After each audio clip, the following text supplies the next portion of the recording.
What if this is... But have you ever thought, what if this is all just a dream? And we're just waiting in line to wake up? And most people think I'm insane. Once you realize that all the shit you used to care so much about just keeps you a prisoner of your own mind.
Being on what you know, man.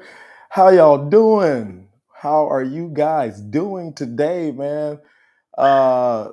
Yeah, man. I didn't. I was supposed to have a guest, and I just wanted to talk. I haven't just had an episode where I just got to sit down, talk, and Miss Mary Selena Kay was around, and I was like, hey, let's do this. Let's do this mini vibe show.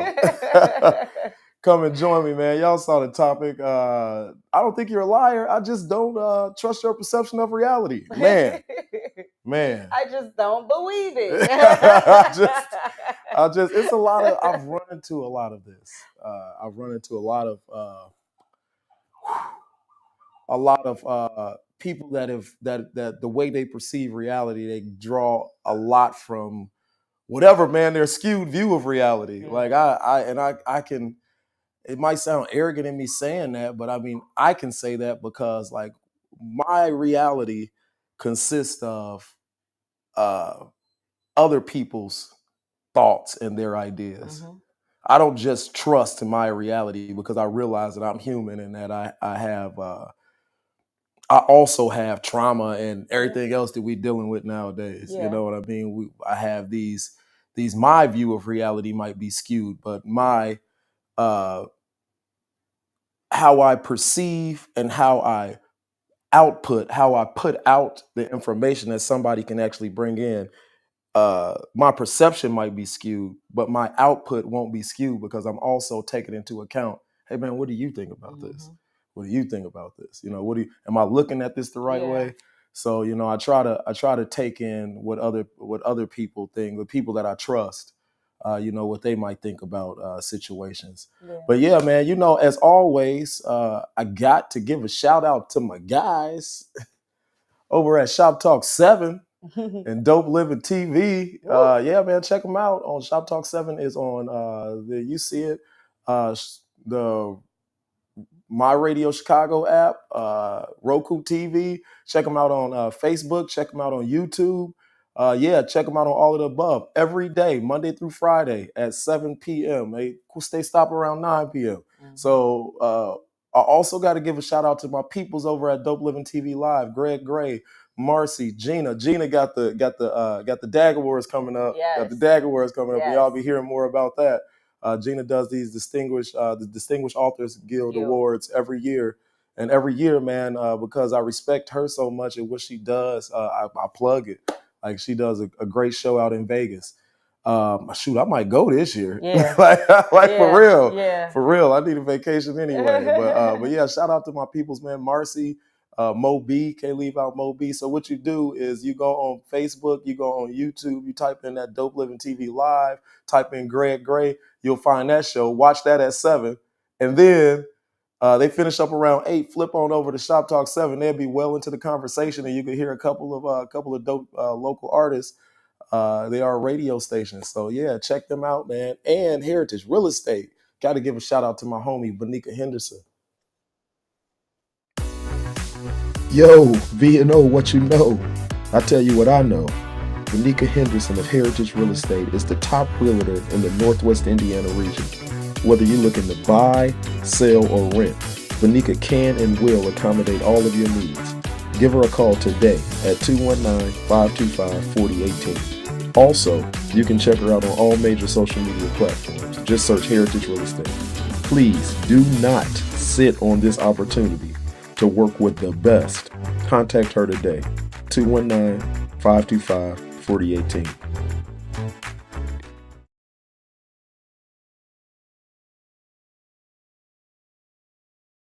Yes, sir. Heritage Real Estate, man. Check them out for all your real estate needs. That's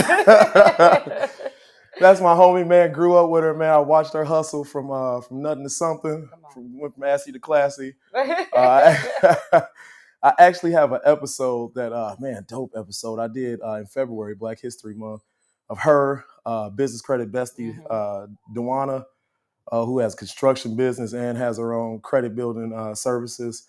And Miss Crystal, she is a lawyer, and Coy is just a hustler. Like they gave so much game about real estate, about what it means to be a Black entrepreneur, which is being in this space, being in that entrepreneurial space, sometimes feeling alone. They gave about being an entrepreneur and family. They gave out so much game, and they're mad at me because I haven't played the episode yet. Man, it's and you can probably attest to this. It's so much to learn in this space. You start a podcast, and then all of a sudden you venture into these different areas, and you realize, like, dang, man, it's not a lot of people that are doing what we're doing in these areas. And so, like, people are looking at you like, hey, man, I need you to do this. I need you to do that. And you're networking with people, you're meeting people. And sometimes you just don't know how. So I had this huge file because I think we went for about an hour. That's why I do my show live now. But I had this huge file from this show, and I'm like, how do I upload this? I'm still trying to figure out how to edit and upload it to where it's top quality. So I'm gonna kick it out though. I almost did it today because I almost had it, but I almost did it today. But I will kick that show out, man. Look, if y'all watching Vanika, Vanika actually has like a real estate podcast, and I think she put the audio out on her podcast. But cool. I want to put the show out there so people can put a face to a voice. You're not a liar. I just don't trust your perception of reality. That's it. That's it.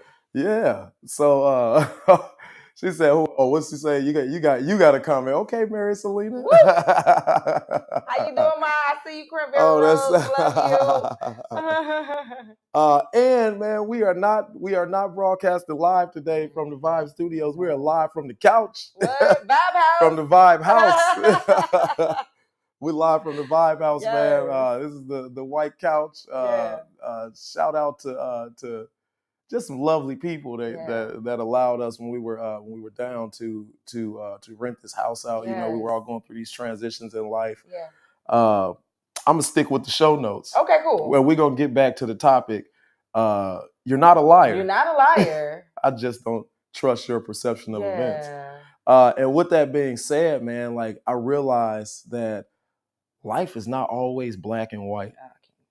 Life is hardly ever black and white.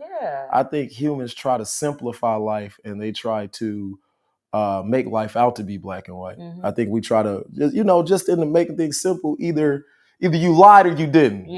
Either you black or you white. Either you hit them or you didn't. You know what I mean? Like, and then life just ain't like that. It's like it's what do they say? We live in the grays. For straight up, Missy. Thank you. What's up, Missy? Shout out to you. Yeah, we live in the grays. And so, like, I have a story about the grays, the gray area, and just how things can be misperceived. And this time I was kind of wrong. Somewhat. I was right, but I was wrong. So in case y'all didn't know, I didn't advertise it a lot just because Treble the singer, my guy. Hey, Treble, that's my kid. My man, y'all go on YouTube and look up Come on. Trouble the Singer now. And What? man, look here. Rivers Look flow. here. If you looking for some new music, I'm dead serious. Go to Spotify, Yeah. go to Apple Music, Yeah. and hit that Trouble the Singer. Listen. You might find some Trosh on there. These Come are on. local artists, Come man, on. that y'all might not know about, but you will thank me later. Come on. Yes, you will. Shout out to Trosh. You will thank. Shout out to Trouble the Singer, man. Shout out to Trosh. Shout out to Cash Go Crazy, who I haven't had on my show yet. We're in love. So no, but for real though, what was I saying, Mary? You gotta keep me on track. My bad. My man wasn't track. You know I gotta work tomorrow. So my man rode track. But you were just talking about the Grays. Yeah, how we living in the Grays. Living in the Grays. So I had a situation where, in case y'all didn't know, doing this podcast thing, you got to network. So I started to network with So-So.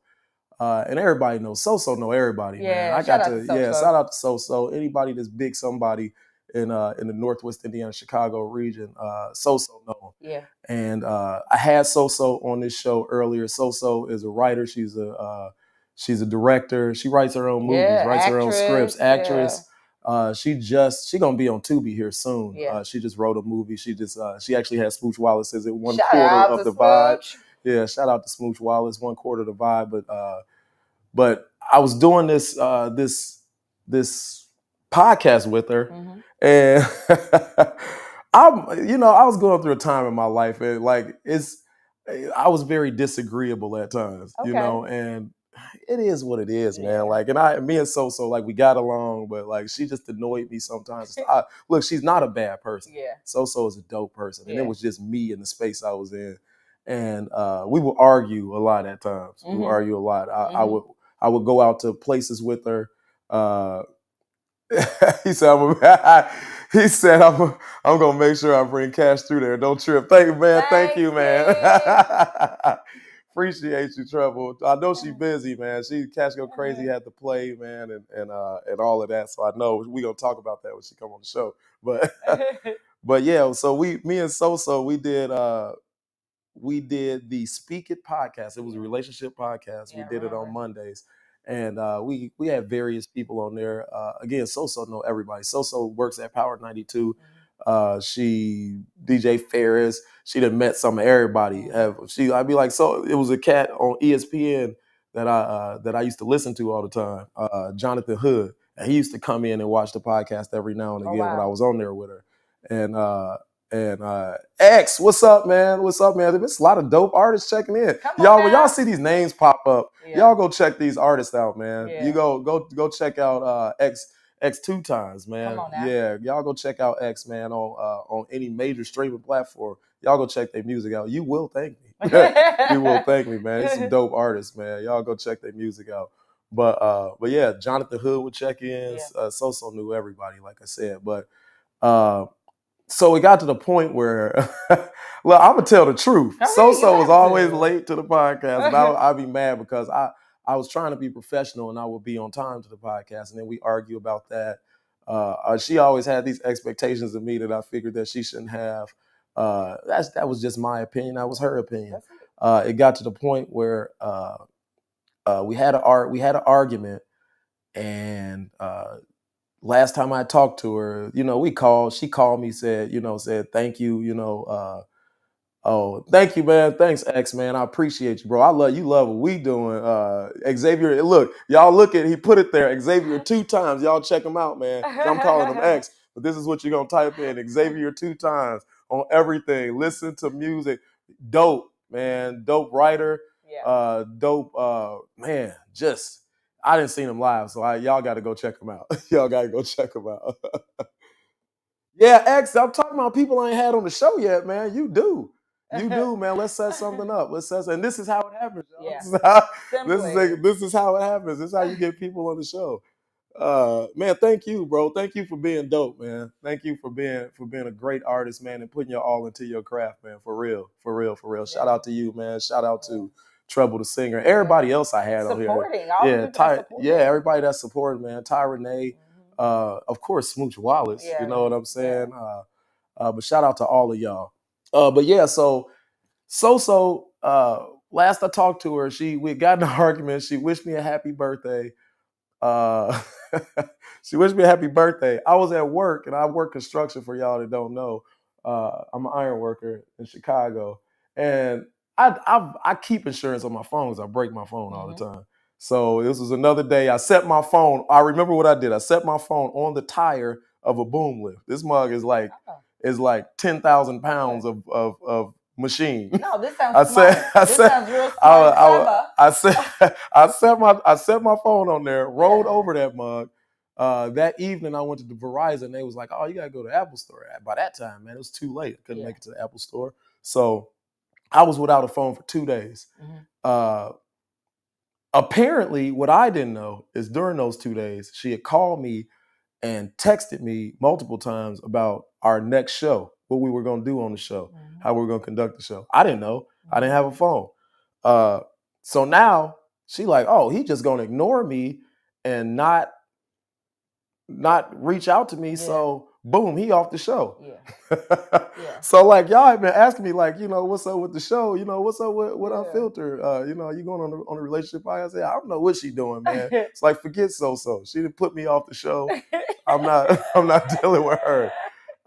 And so I'm mad. I'm big mad. I'm talking stuff every time. And then so I'm talking stuff, and then we look on Facebook and it say, so got a new podcast. So got a new podcast with this new dude. Right. And she said everything's gonna be better. You hear me? The show, replaced. She said the show gonna be better. She said better co-host. Yeah, better co-host. I said word. You know what? Better everything. Better everything, especially better co-host. Especially better co-host. You want to talk about somebody that was petty and big mad. I was like, oh, okay. Oh, he better than me. Right. Ain't nobody better than me. Not in this. You know what I'm saying? But so fast forward to Friday night, man. Me and my man, shout out to Ace Motorcycle Brand. If you didn't watch that show, that was a dope show with my man Dwayne from Ace Motorcycle Brand. He's been doing big things, man. He got two businesses. Ace Motorcycle Brand, which he go crazy on that. He go, especially right now, he about to be at all these motorcycle rallies. Y'all see me wear Ace t-shirts at times. Ace hat, I support him. Doing big things with that, and he got a company called Safety Cage where he supplies major construction outfits with safety gear, which is a genius idea, man.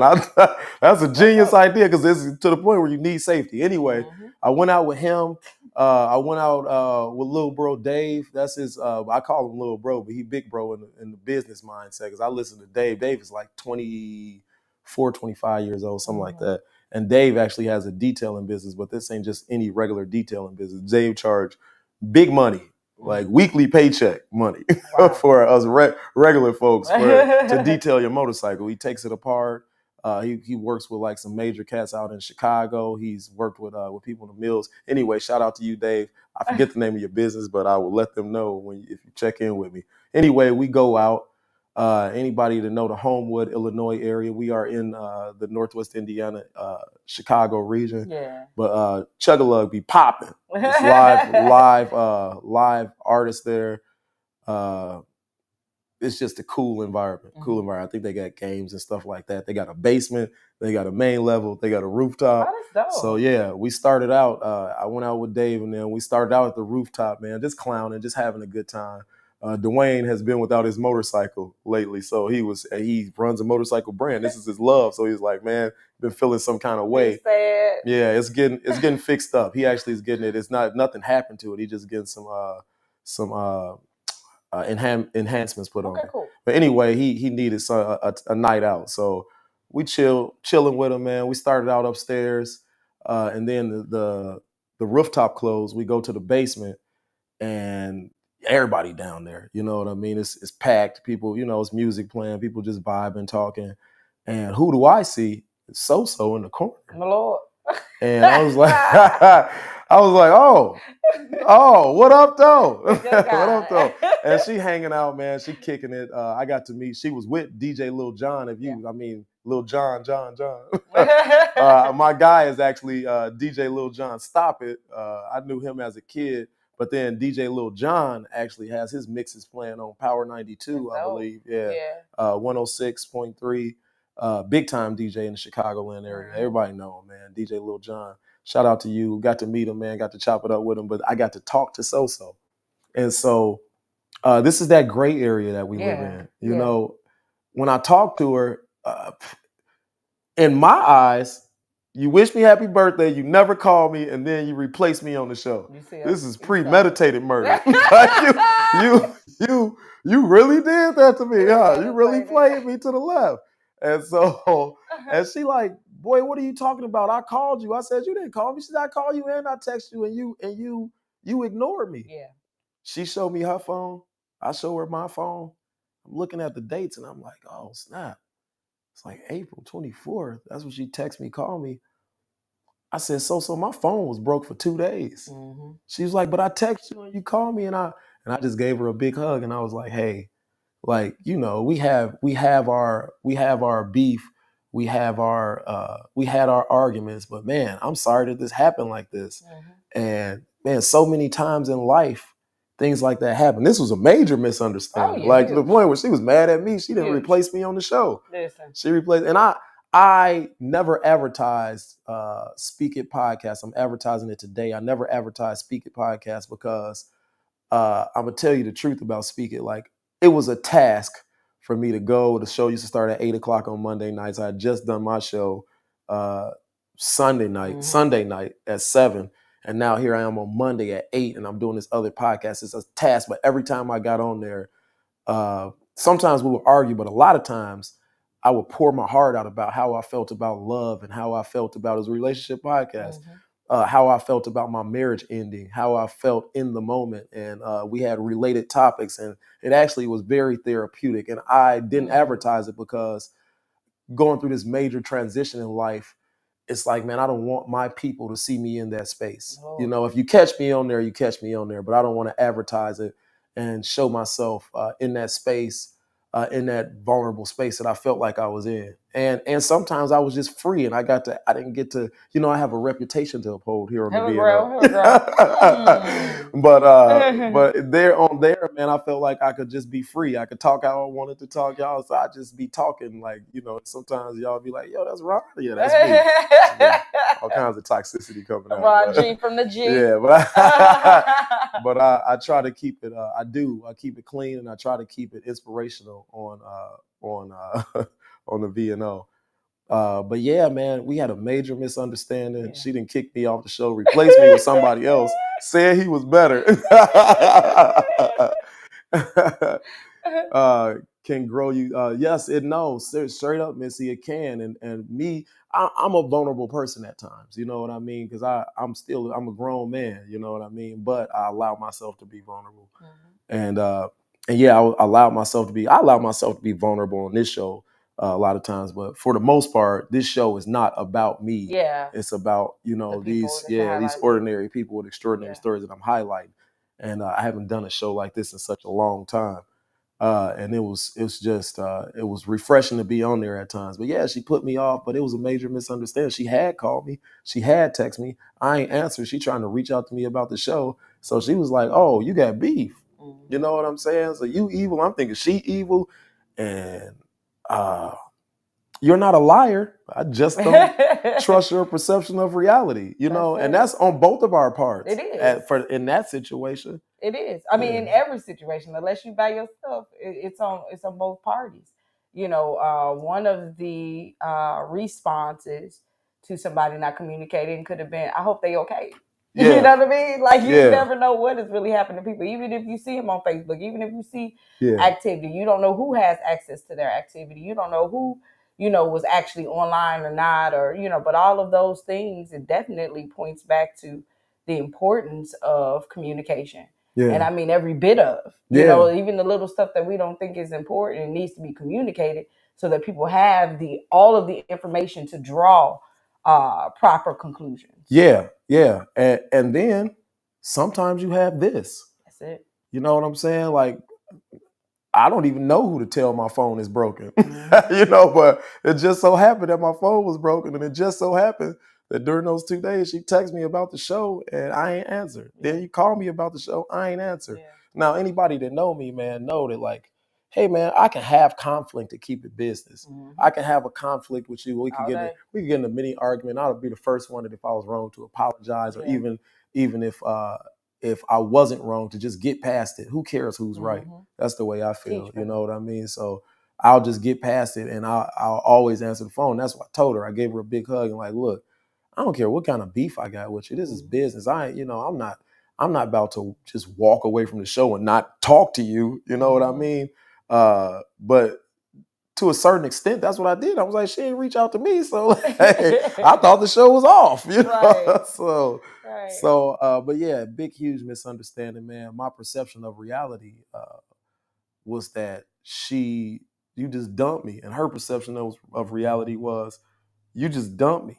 And the truth is, it was a total misunderstanding. Total miscommunication. Yeah, miscommunication. Yeah. Shout out to my man, Paul Goodrich. Man, I've got to get his quote. I'm going to start writing all these quotes down when these people come on here, because people say some really things. Yeah, it's amazing thought-inspiring things on here. You know, they drop these gems, and I was like, man, I got to go back and hear some of these. But Paul had said something along the lines of, that.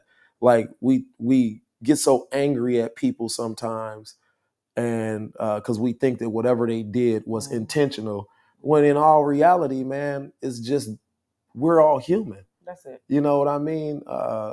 Sometimes we just got to misstep. You know, I think I told a story on that show where I was in traffic and this dude was driving on the side of me. I didn't even know Buddy was there. What did you know? Yeah, I know that I was driving. I was lost in thought. I was going through a lot in life, you know, and I was lost in thought. And next thing I know, he rolled down his window and looked at me, and so I rolled down my window, and I wasn't expecting. He was like, "Hey man, what's wrong with you?" I said, "What? Yeah, you just cut me off twice. You did it on purpose." I was like, bro, I don't know you. I didn't even know you was there. Like, if I did, I'm sorry. You know, I didn't do it on purpose. He was like, yes, you did. I was like, all right, bro. Right. That's it. I got to put you out. Right. You win. Yeah, you got it. You got it, dog. I'm good. Yeah, you got it. It's all you.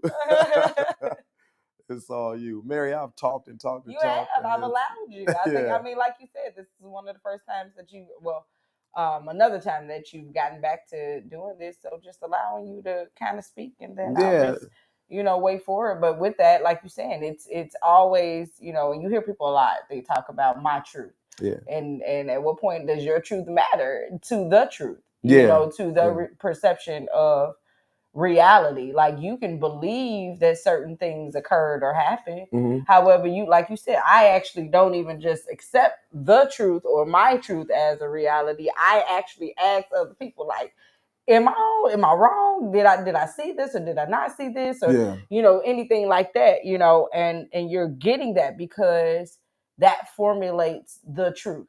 Yeah. Because like you said, the way you see things is you already at a disadvantage point too, like the other person. Yeah. Me and you, we're sitting directly next to each other. However, what I see out of this side and this side is totally different from what you see, even in the smallest distance from here and here. Yeah. So just knowing that lets you know that the perception of reality just might be different.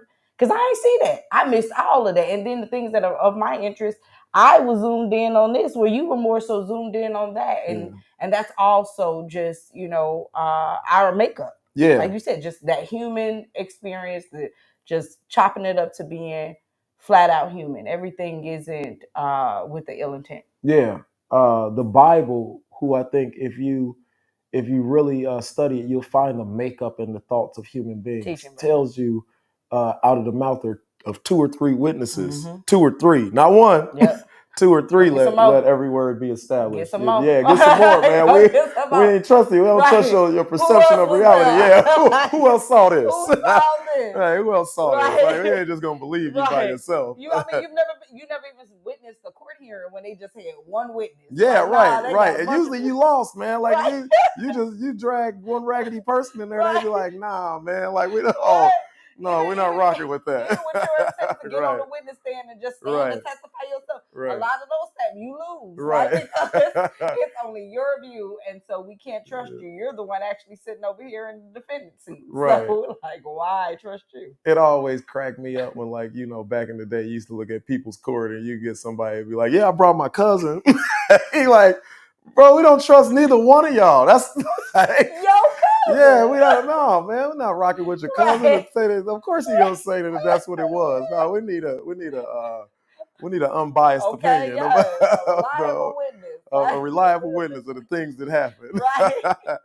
But yeah, man, and that's the way things happen, man. Shout out to So. Speaking of truth, when she kicked me off, she renamed the show the Opinionated. To the left. Right. No, I'm just saying. What's the name of the new show? It's the Opinionated Truth Podcast. So y'all, straight up, man, I feel bad because I had her on the show, but I never advertised speaking, but I'm advertising her today. The Opinionated Truth Podcast, man. Y'all go check her out on YouTube.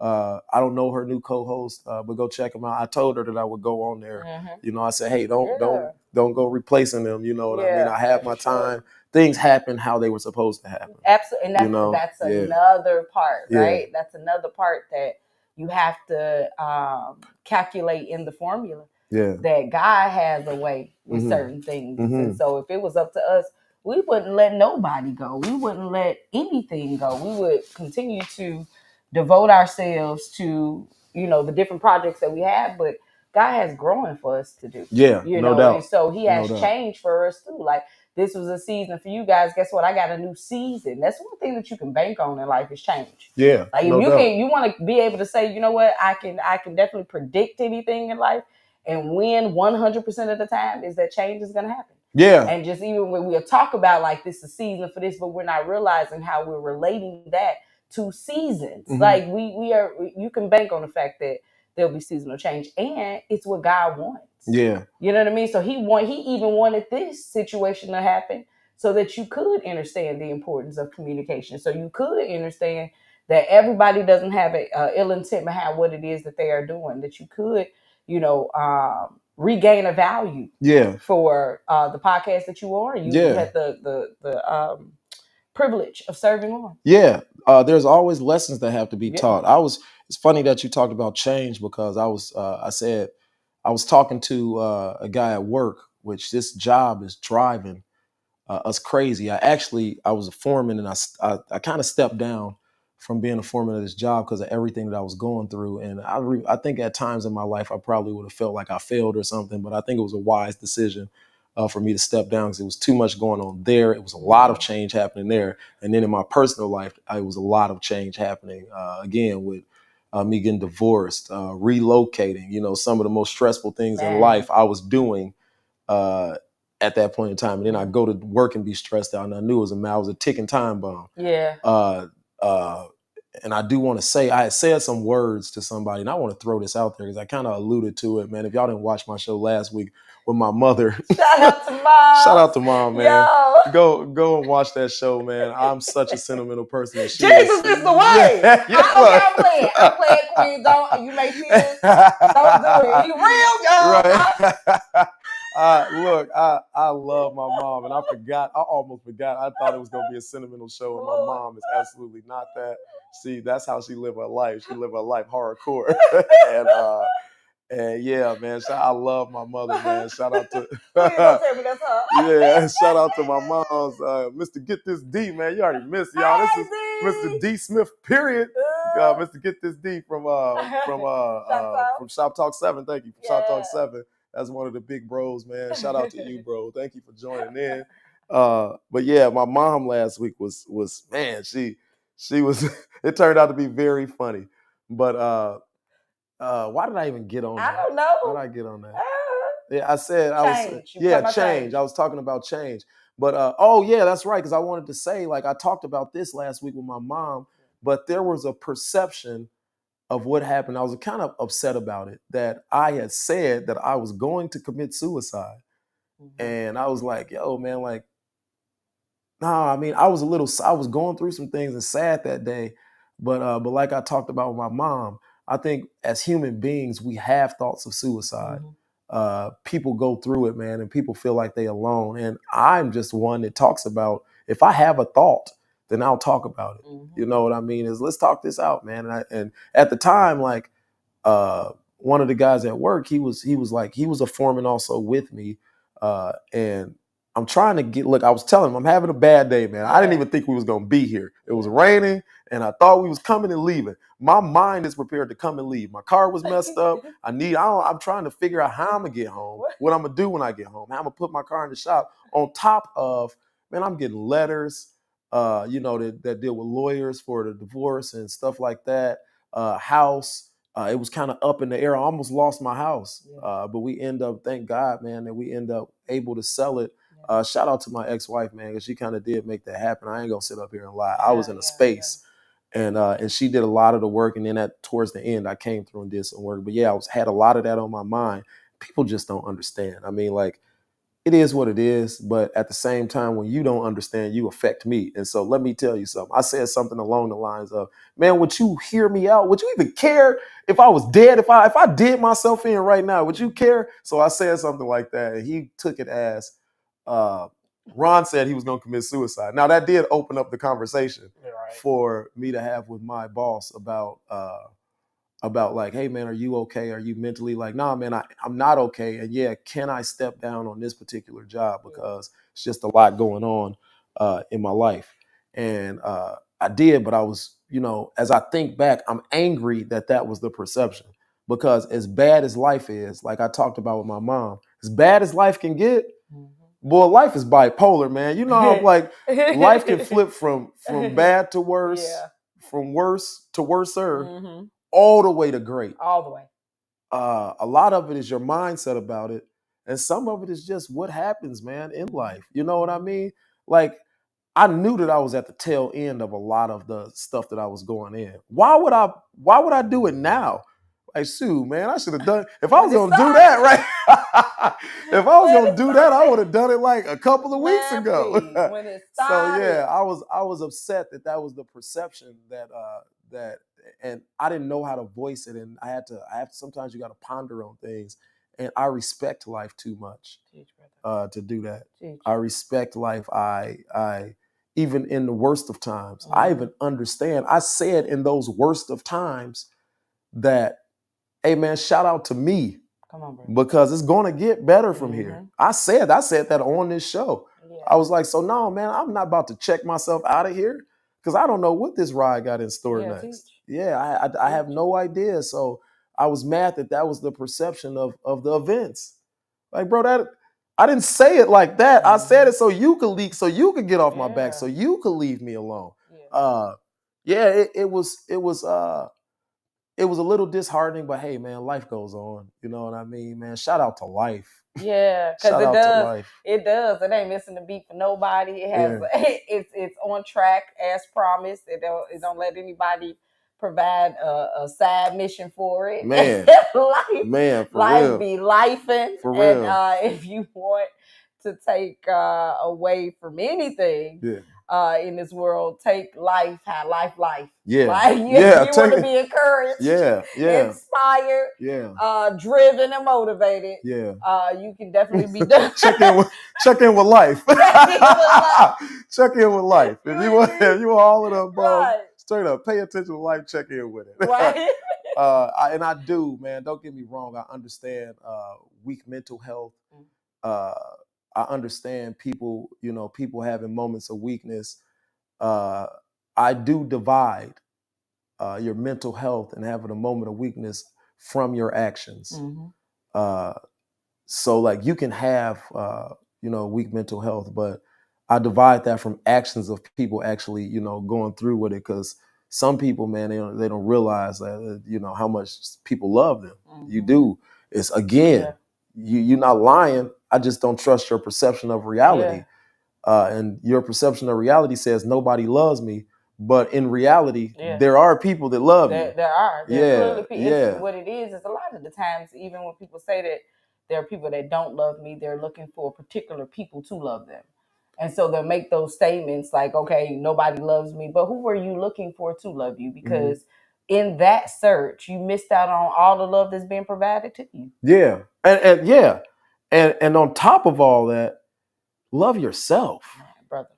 Man, Be comfortable with yourself and love yourself first. It starts somewhere. Yeah, nobody will love you properly Not at all. if you don't love yourself. Not they at will, all. but your perception of their love will not be proper unless you first love yourself. That's it. Properly. And you gave them that. And you gave them that. You know, a lot of the things that we reflect off of ourselves is what we're giving to people. Yeah. You know, we asking for stuff, but you don't have to ask. Become what it is that you need. That attracts. Yeah. You know, that'll get you what it is. I don't need to seek love. I need to love. Yeah. I don't need a friend. I need to be a friend. That's how you obtain them. And so, yeah, like, man, that's a word. Shout out to Mary Selena Kay, man. Y'all that don't know her, man. She is a quarter of the Vibe. A quarter. It is 4 of us in the Vibe Studios, man. A dope group of people, man. Collab that we've put together and we making moves on. We have the Vibe Studios in Lake Station, Indiana. Mary Selena Kay, Rock Truth. Mary, let them know. Let them know about Rock Truth. Man, Rock Truth. I mean, the whole thing behind Rock Truth is, again, trying to seek the answer, right? And then as we're talking about becoming, instead of me seeking the answer, what do I need to do? Become the answer that this generation needs. And so I'm trying to figure out, where are we growing wrong? Like, you know, I'm mad scientist. Like, I got to figure out, where in this equation are we jacking up, you know, this whole thing. And so in search of that, I realized that we're messing up in truth. We're messing up with these perceived realities that are not true. They have or hold no form of standard. And so in efforts for us to be able to see the truth, to see our purpose, to see God, is to maintain his standard, not recreate or reimagine. That's the grander term. Reimagine our own. You know, so with Rock Truth, we live in a society today where truth before our very eyes is consistently questioned. We sit here and watch it. We know what truth is, and then we have people that question the truth. We have people that remix it and remake it to fit their own ideologies. And that part it contributes to living a lie. Yeah. And whenever you're living a lie, you can't live in love and you can't live under his law. Man, that's a lot. That's a lot. But yeah, no doubt, man. I rock with Rock Truth. From the moment I met you, I was like, who is she? And I already told the background. You were on the show. We met each other because I was out here trying to get it. I have a podcast. You had a sitcom that you had written. Yeah. You had a sitcom that you had written. Part of that sitcom, y'all did a red carpet event for the sitcom and you were recording all that together. So when you dropped the sitcom, that the red carpet event would show with it, and you allowed me to host that red carpet event. I met you. I was like, man, this is dope. I said, you wrote a sitcom? You and Dr. J, who was also on the show. Yeah. If you want to laugh, go back and look at the V&O with Pastor Dr. J. And he was bogus, boy. He talked about me the whole show. The whole show. He talked about a lot of his life. And this is what the V&O is about, man. It's ordinary people, extraordinary stories. Dr. J done been carjacked, shot at. Shot at. Shout out to my homegirl Gina Gatson. Hey, Gina. Gina, we just talked about you, man. With the DAG Awards, and I told him that you're gonna definitely be hearing about the DAG Awards. Gina, you know how every year you're gonna have to drop me that promo, and I'll definitely play it on the show. I know that's right. Shout out to Miss Gina, because she actually was one of the guests on Rock Truth Radio. Yeah. I had the privilege of actually reviewing a few of the books a few years ago that she had from I'm gonna cut on the light because we ain't got our studio. It's no problem. Yeah. So I got the opportunity to do book reviews that's not happening for Miss Gina as well. It was an awesome experience. On top of everything that I do with Rock Truth Radio, I'm also an author. I'm also a writer. Like he was stating before. So, that's grand. Yeah, that's really, cool. Yeah, that's cool. Brighten it up a little bit. Yeah, a little bit. Yeah. Give us something. Because I was disappeared. No, it was. Yeah, I was disappeared because it was getting dark. And we both been in the sun. Now you're disappeared. I ain't even light skinned. Yeah, I ain't even light skinned no more because I've been in the sun. So we was just sitting here. light skin. No, don't let him fool you. Right. But it was an amazing opportunity and experience. So shout out to you, Miss Gina. Man, Miss Gina, I had Gina on my show, and when I first met them, I did not know she did such amazing things. I want to, and Missy's a reader. Missy, you are a reader. Connect with Miss Gina Gadsden. She know all the authors. She got some dope books that she can read, and we will definitely. Her book, Gina. I think Gina writes children's books, but she's also connected to so many writers. That write these. I mean, just old books. Man. Like she does these awards. Yeah, the distinguished authors get awards in Las Vegas, and she broadcasts them. And Gina, I'm coming to Vegas this year. I'm fully divorced. I ain't got no obligations. I'm about to take off of work and come to Vegas to the. I don't care. I'll just be in there just cheering on everybody that can write because I don't write. But yeah, man, shout out to Miss Gina. I think we were talking about you and Rock Truth and how we met. So you were on the show, and from there we just started vibing. You write. You're a writer. You are creative. And I learned that you had your own podcast. You were looking to move into radio. Me and my cousin were already together.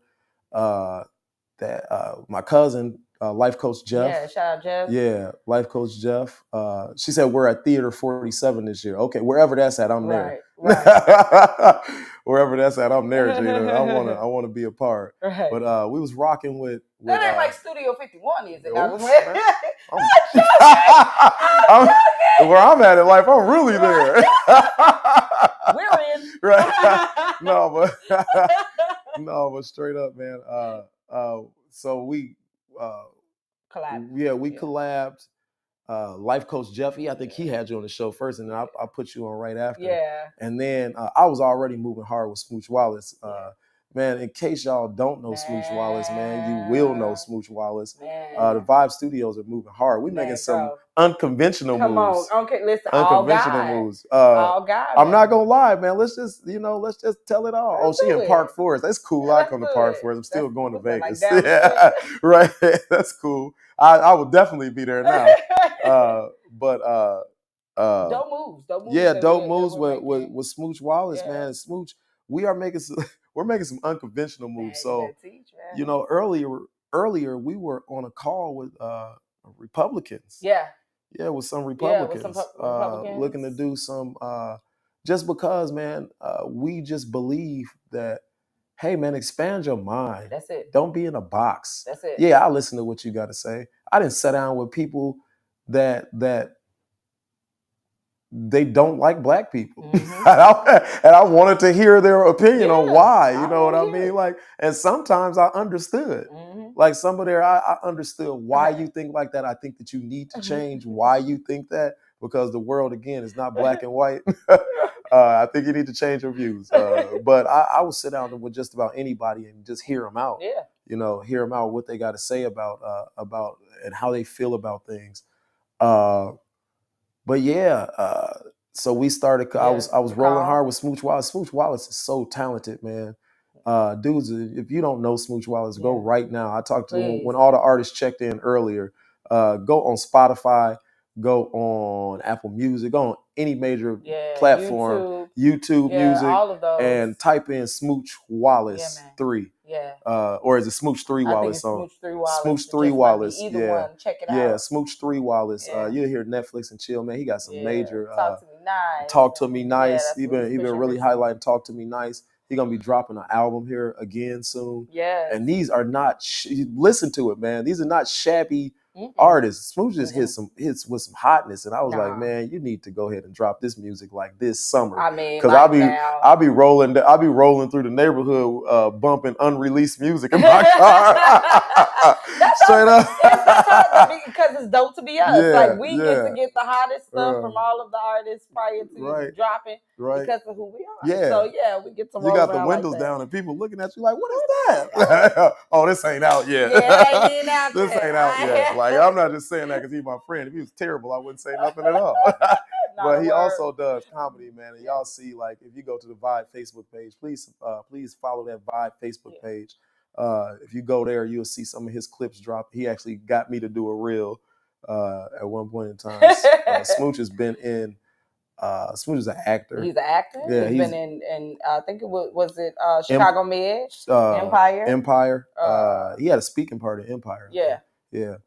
Empire. He was in I think Chicago PD. I thought it was Med. I know he was in that. He was a young physician or something. Really? yeah. That's what I'm saying. Either way, he has acting credit. Yeah, he got acting credits. He got, and so yeah, he that. He's just a dope person, man. Just so talented and so missing link type piece. Yeah, missing link type piece. Like the moment you like think that you've put everything together, he's that one piece that you like, oh shoot, I knew this needed to go somewhere. Yeah, he's that piece that makes the difference between your product functioning or not. Yeah. And so we doing a collab, we're doing a group with you, a writer, Rock Truth. Rock Truth is like, I don't even know how to describe it. It's a machine. It's whatever you want it to be, wherever God takes you. That's what Rock Truth is. But you are a writer, you're creative. Jeff is a life coach. He has his own podcast, has his own radio station with Dynal and Biggs. You have your own radio program with Al Greer, Al Greer. I'm looking to get on radio. I don't know. I like doing what I do, man. I like talking to people and networking. That's my thing. Talking to everybody. Yeah. And I like talking and connecting us with people. And then we have a comedian and a singer in the group. Where does he fit in? He fits in because it's like, so I'll describe it like this. So we're doing something with Mr. Shondell. Come on.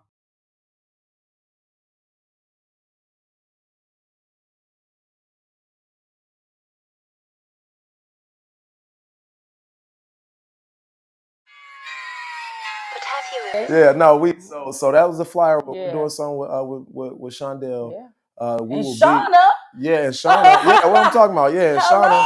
Yeah, and Smooch will be performing in there, but he kind of with that, it got us in the room, the Vibe Studios in the room. We'll be interviewing some of the people there. No doubt, I'm getting an interview with Shauna. I'm getting an interview with the picture. Yeah, and I really want to sit down with Shondell and talk to him because we had a conference call with him on the phone the other day, and he. I want to pick his brain. I want to sit down and pick his brain about some of the moves he's been making. If you don't know Shondell, come on, man. I've been hearing Shondell on the radio since the early Power 92 days. Very early, I think, was he on 107.5 on GCI? I'm not too sure. I'm trying to figure out, did he say that when we were talking to him yesterday? But definitely 92. So. Yeah, definitely 92.3. He's on the radio right now. And he just making major moves, man. We've met so many people. doing this vibe thing. Shout out to one of the people we met, Miss Luana Figueroa. I'm gonna just go ahead and drop her name. We'll go ahead and drop her name because Luana. I owe Luana a call. She called me the other day. But Luana used to do the Jerry Springer show. She got IMDb credits. If you Google her. She's on IMDb. She did some major things in the industry. She was a producer for the Jerry Springer show. She was a producer for the Steve Wilkos show. Steve Wilkos. And she calls periodically. She does a lot of other reality TV now. So we got some stuff. That's lined up with her as Vibe Studios. We got some things lined up with her. And we really are just trying to learn the business side of this thing. That's it. After you make the network, you try to learn the business side because I'm trying to get paid. and the thing about it is too, like part of that knowing the business side, and it's cool. It's grand to know the business side of things, but it's even grander that we know for ourselves and also was taught the relationship side of things, that networking. Yeah, that networking side of things. Because it's not that these people are working with us just because we've met them or because we know them, but because of the vibe that we give off. Like, it is literally a vibe. Yeah. Who we are, the way that we, treat people, the way that we respect people, all of that. And then it's we move as one because we have the same like mind, we have the same like heart. So these people pick up on it like, no, these people are flat out from day one, genuine. I loved everything about you. This is why I'm reaching out to you. Yeah. When we sat on the phone with Shondell, so we met Shondell we were actually supporting Smooch Yeah. at Joe's Bar and Grill in Maryville, Yeah. which is a lot of dope artists that come through Joe's. Man, Like Joe's is one of them artists, people bro. like that. I feel like Joe's is gonna be talked about like years from now. You hear like these little spots that get talked about. Yeah. And people Remember like, Dina's? yeah, right. Joe's gonna be like Yeah, Dina's. They like the Dina's of the group. Yeah, and because a lot of artists come through Joe's. They started. A lot of artists come through Joe's. Yeah. And yeah, we was there. Shondell was there. He was actually hosting it, and we was about to leave because it was kind of late. Yes. And we was like, yo, we this much from my car. Yeah, we was like about to touch it. And Shondell, he was hosting. It was one of his. I think his name was on the flyer for the event. Yeah. And he was like, yo, where y'all going? It's like, hey man, it's kind of late, man. It's only like one more artist to go. Like we respect him, but man, I gotta get up in the morning. Yeah. And so he like, man, look, if y'all come back in, man, I give you a shout out. Yeah. And he's just an upstanding cat, man. He didn't know us, but we told him like, yeah, we got a whole deal going.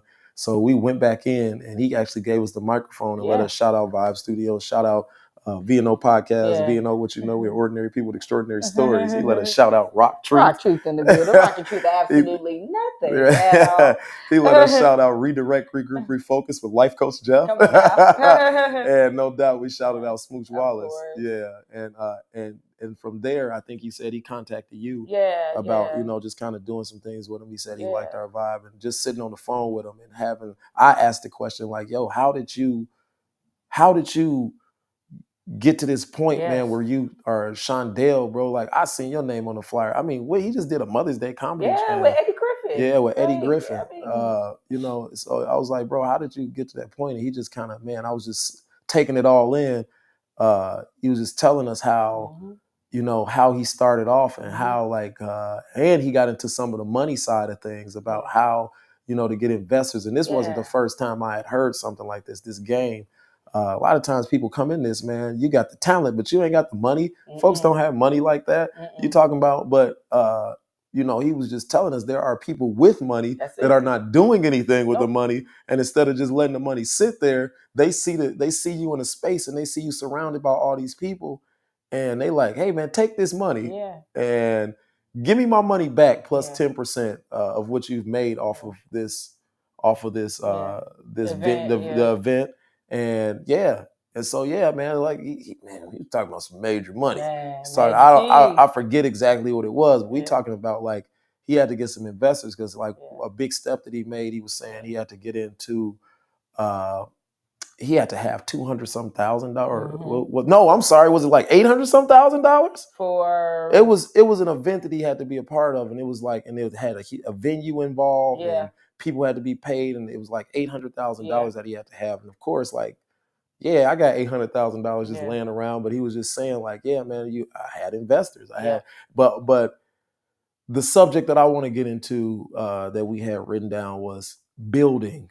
And what I got from everything that he was saying was when you build, the project I just talked about that was driving me crazy. It's driving me crazy, man, because it's like it seems like it's no organization, and it just seems like we going nowhere. It seems like we running amok. Sometimes you just go to work like, man, I'm just going through the motions. But a lot of times that's what building feels like. Building feels like you're going nowhere, but you got to go through the motions and you got to do because at some point in time, you're going to have something. You're going to have something there. But if you stop building because you think that you're going nowhere, then you don't have something. You don't have something to take with you. And I was just looking at some of my pictures from this job and I was like, yo, man, talked about how slow this was going, but this picture was from like February. It wasn't even, I'm doing a CTA job. And I was like, it wasn't even a building there across the street. In the midst of all of this, the building got built. We cladded it with glass, elevators getting put in, platforms getting put in. We're doing a glass canopy over this platform. And out of nowhere, I was like, this really is moving. It's turning into a building. When you don't set things in place and build on a foundation and set things up in your life, and that's what I'm hearing. That's what I was hearing from Shondell. Like he was just going through the moves that he had made in his life, and with each move, it's like, yeah, man, I was you know, I collabed with this dude. I was a rapper. Then I collabed with this guy. And then I collabed with that guy. And then I met this guy. I just kicked it with him, but he happened to be a multi-millionaire who was backed by a multi-billionaire. And, you know, just meeting, just building, just going out. It's just connection I made. And then you're going out meeting other people, Now I got this event, and these people like, yeah, man, you want to be a part of this? We're gonna need, you know, you cash $800,000. And it's like, I've been building. Let me go back. Hey, my man, can I, you know, would you like to invest? No doubt, I would like to invest in it. Now I can make this move because I've been building. I think we don't realize a lot of times when we're building, we just quit sometimes. I mean, look at what we've been building in this podcast. Never, ever, ever. Wow. I mean, shoot, man, when I first walked into Shop Talk 7 studios and I met Shy Blizz, I was like, yo, man, like, I didn't know. I recognized the voice, and I was like, yo, man, where do I know your voice from? You know, he's like, I'm Blizz. You know, I was like, you Shy Blizz? Yeah, like, bro, I know you. And now, man, it's just a regular. We went to Shy Blizz. He's dropping an album, and no doubt we're gonna support Shy Blizz, man, on his album. But he dropping an album, man, with some major star power. Because we were there, we got to meet Ben One. You know what I mean? Cool cat, man. You talking about Grammy Award winning artist? Because of building. Yeah, King. Because one day I met Nikki, and Nikki was like, hey, you got to come over here with me. And then I just happened to go over there. I took the time to go over there, and I took the time to build this relationship. And now, man, Shy Blizz, you know, you here now. I know Blizz. You know what I mean? Like, he'd be like, what's up, Ron? I'm like, and when I first started this, man, I wouldn't have thought, you know what I'm saying, that I would have been anywhere around certain people like that. And you know, you just continue to build. And now, like this, you know, the whole Shondell thing, you know, I meet you, you know, you go through these steps. You don't ruin these relationships. You build on these relationships. You never know when you're going to need these relationships, when you treat people right. You do the basics in life. And yeah, man, we just continuing to build. And don't stop building, y'all. My whole idea behind doing the VNO was, first of all, it was an outlet. Second of all, I needed to do something creative outside of, I needed to do something outside of what my regular life was. And then that's when I met Greg Gray. That's when I met Gina Gatson, and sitting around them at the time, I think Chris, I forget Chris's last name, they was making some major moves.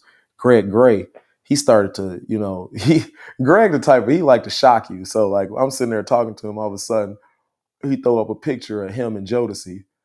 And it's like, oh, wait a minute, man. It looked like you interviewing Jodeci. He was like, yeah, I was. You know, and then he get a rundown of like, yeah, well, Greg had a had a video show on local. It wasn't local cable. It was actually like people were viewing this all around the U.S. and the world. He got to meet some major people, and here I am, because I decided to build, sitting by a dude, conversating with a dude. Greg actually kind of produced my show when I first started and got me going. Man, part of build up that, and then I got into other networks, got to meet other people. You didn't got to meet some dope people because you decided to build Rock Truth. You said that. Yeah, I mean, people are listening to Rock Truth in other countries. Yes, other countries. We're very major on the East Coast. A lot of different affiliates. We've actually won 2 community awards outside of our community. It's just so funny and ironic how outside of your community you get Jesus didn't get an award in his community. If Jesus couldn't get an award in his community, then I'm not gonna get one from the tree, you know. No. I'll be like, I'm Mary from Gary. Right. Nah, we don't know. We don't know you like that, son. Right. No, they y'all know me. Right. Come on, who don't know Rock Truth? Who don't know Selena Kay? You know what I mean? Who don't know the Queen? But no, building, like you saying, you know, you start from someplace, and it's usually not going to be anything that's physical. You know, it's starting from a mindset, you know, to kind of grow. And then when you start getting out there, you haven't a clue where God is going to take you. I'm with you. There's no way I would have known that just in saying, hey, you know what, we'll become the answer to our problems that are plaguing our society will be coming. In that, he started to move. And so, like you're talking about building with Sean, when he's saying, hey, I needed to come up with a certain amount of funds. Mm-hmm. Part of that building was, guess what? I also have to be part of the investment team too. Yeah. I have to be investing in myself, and the people are seeing that you're making the proper investments in you because you deem yourself as being worth it. Yeah. You know, and another thing that you were talking about with the pictures, like with process, you have to trust the quality control process. Like there are things that you don't know, you don't see, that need to occur in order for you to get to where you're going. Like somebody has to build the step that you're going to take next. Mm-hmm. You know, you're just thinking like, oh, I'm just going to take a step. Yeah, but if there's no ground, no gravel in front of you, then how can you even take that step? But then when you started to actually go back and take a look, you took a step out of the forest so that you could see the trees. You saw like, hey, it is actually progression happening. And then one thing that we can never negate is God's timing. Yeah. You can't negate that. God's like timing. You can have everything you need, all the resources, and it still doesn't move. There's a reason behind that. You don't know what is in front of you, who in front of you, how long they need to be in front.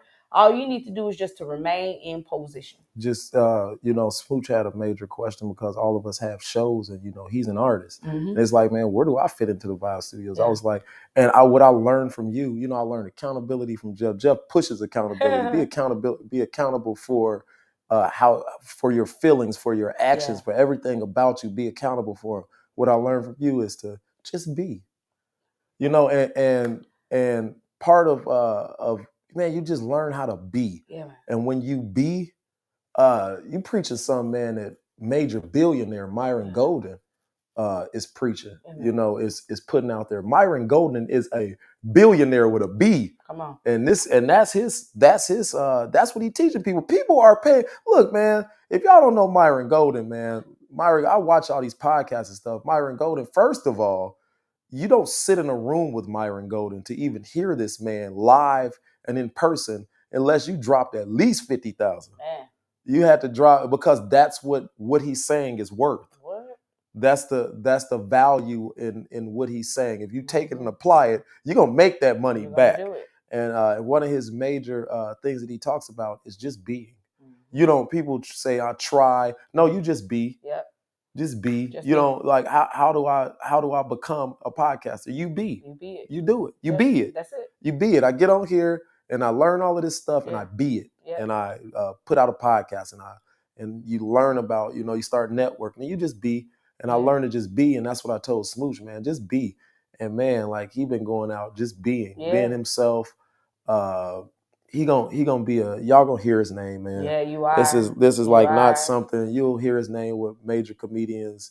He's gonna be opening up for major comedians, and then you'll hear his name as being the comedian that other people are opening up for. Yes. But it's gonna happen. It is. It is. We're all just being. Being, and the goal is just to be. But even with that, it's about attractiveness. Yeah. Right. Like you can't attract what's for you without being exactly who you are. And being exactly who you are includes the jacked up, messed up parts about you. That's of necessity. That's not the part that you just like, oh, we're just going to discard and grow away. No, because that's also being used by God. God is not wasteful. Mm. He's going to use every bit, piece, and part of you. Mm. And so the things that are for you in your being, you naturally attract. Mm-hmm. Like you take this back again with truth. When you were talking about what does your truth imply, include. In my truth, it includes the truth. Factual information. Yeah. And so truth, one, like your mom was talking about last week, it is on a constant. It's not like facts. Facts can change. Like currently, we are sitting down on this couch. If we were to stand up, that fact just changed. But the truth of us being here and present in this room doesn't. Yeah. It's true. So with truth being on a constant, it has to apply to every aspect of government too for it to be truth. And if it doesn't, then it's not that. It's not true. I mean, for real, it has to apply on the negatives and the positives. It has to be truth all the way around. And so when you use that same truth about being who you are, you apply that simply to insects, right? Like they attract, certain insects can only see certain colors. They can only smell certain things because they are to be attracted by this particular flower for pollination, for growth to be fruitful that multiplies, right? So the insects are being in agreement with God's law of origin. And so with you being in agreement with the law of origin, you naturally attract the people that you're supposed to, not the people or the counterfeits that you're not. And it saves yourself heartache. Like it saves you. Trauma. Yeah, you ain't chasing nothing. No. You're not running out here chasing something that's not for you. And when things don't happen, just like, I learned how to not be angry. We started out the show talking about, speaking podcasts with So. You just get to the point where I'm not angry and I understand like this. Totally. It just had to happen, man. Yeah. Like, and it might have had to happen for both of us. For her to grow. Involved? For her to vote, for her to grow, for me to grow. And just we organically separated through a misunderstanding. Yeah. And I'm with it, man. If that's how it happens, then I can't be mad about how things happen. A lot of things that have happened, I'm seeing, man, like it was a building block for growth. It took away so that I could be remade to be as a building block for growth. Man, you want to talk about just being, I talked about it with Luch, on the landscaping Luch, man. Shout out to Luch. That was a dope episode. Yeah. I love Luch. Yeah, landscaping Luch, man, has done some major work with some major artists, and he just being. But I met somebody at an event networking with him, and we end up doing some podcasting, like some promo for them in this house. We walked in this house and we was like, yo, this is a dope house. This is a dope. What is this? It's like it's an Airbnb. I was like, oh, okay. Man, checking out the fully furnished. Like, yeah, it's upstairs too. And we started vibing with her, and you've talked about your position of you were homeless. Yeah. For how many years? 2.3 years. You got it down. I will let you know because it was an experience. Yeah. 2.3 years homeless. In conditions that were unfavorable. Yeah. And unbecoming, and not anything that I would have planned for myself. There's no way I didn't plan homelessness with a master's degree. Yeah. Yeah, right. You got a master's degree. A whole master's. Homeless. So there's no way I planned homelessness 10 years ago. Like that it just doesn't happen that way. But being part of building is the things that also have to be taken away, removed, done over. Yeah. Because something in that structure isn't sound. And any type of cracks and foundations that structure is considered condemned. Yeah. So you don't know what God is doing in that process. And then what I loved about what you were talking about just a second ago was, you know what? It was for you too. And then you get a third party. Now you got another co-host that's being put in a position. This may be his first podcast. This may be another audience he gets to reach. If it's not his first, like now he has. So how God works, just get out of his way. You don't know that. Yeah. Just know what you need to do is focus on you. Yeah. We never knew at the time that we were doing this work for these people that we walked into this dope house, man, and we was like, yo, this, man, we never knew that we would be living here in the distant future. Yeah. And you were homeless. Yeah. I was going through divorce, selling my house, and I was staying with my parents, which at the time, I discussed it last week with my mom. I'm so happy. I learned to embrace these predicaments that I found myself in, that I didn't find myself in. God put me in them. I know I ain't stand up. Yeah, God put me in certain predicaments. My mom was going through a battle with cancer, man, and I told her on that show, I said, man, life was so fragile at the moment that I was scared to wake up at days, because it was like, man, every news that I got was bad news. It was somebody, I found myself in some of the most just ridiculous spots in life. I found, and I still talk about certain things with like this, is the word vitriol in my heart, like this anger, this, but I'm learning how to not be angry about some of these things. The people have thrown crazy accusations at me. In them throwing those accusations at me, I found that I used to stretch myself for people. And now that's a group of people that I'll never stretch myself for. And I can't stretch myself because it was some people that believe some real bogus stuff about me. And I know deep down in my heart, I know who I am. And man, come on, man. If you would have came to me, I would have never done those things. But you believed it. Now I can't rock with you no more. If you believe that about me, I can't rock with you at all. But that opened up space for me now I don't feel stretched that I have to see these people and reach out to them and be a part of their lives. Now, man, I don't. It's not that I care about you as a human being, but you know that we don't talk like that. So you stay in your lane, I'll stay in my lane, and it opened up time for me to grow in this area where I needed to grow. God allowed that to happen. My Lincoln, Lord, my Lincoln. I loved my Lincoln. I talked about on this show. I talked about on this show, man, how just going through that divorce, man, my Lincoln got repo, G. It happens to the greatest of us. And here's the thing: the money was there. The money was there, and I was just going through a space in my head, and my Lincoln got repo. But guess what? I was like, not so, God. I would have got my stuff back the next day. They was like, nobody's ever come and got their car this soon. I was like, gee, I had the money. Like, the perception of reality. Do you see I had the money. He had it. I had the The money. struggle wasn't that real. Yeah, but not. It was a struggle. It was a struggle. But it was a struggle. But I went and got my car back the next day with all my money. I think at the time I might have borrowed $100 from my mom, but I think it was just because I had money, but I had it in investments, and you don't have instant access to it. So I went back and got my car the next day. A month later, a lady hit me and totaled my car out. And at the time, I mean, I had a repo on my credit. My credit's garbage. And now I have a ride that I'm learning to embrace. Yeah. It's not my Lincoln. but I'm growing in life. But that's my story, man. And you learn how to embrace the things, because in that is growth. Yeah, man. We was riding the other day. It's me, you, and Smooch. And I think I was just looking, and I just one thing that I liked about that I like about my car now is, you know, I don't take it as serious as I did my Lincoln. And so I like a cigar. And so now I don't mind. I can hit a cigar. I can lay back and turn on my music and enjoy a cigar at my Lincoln. I wasn't doing that.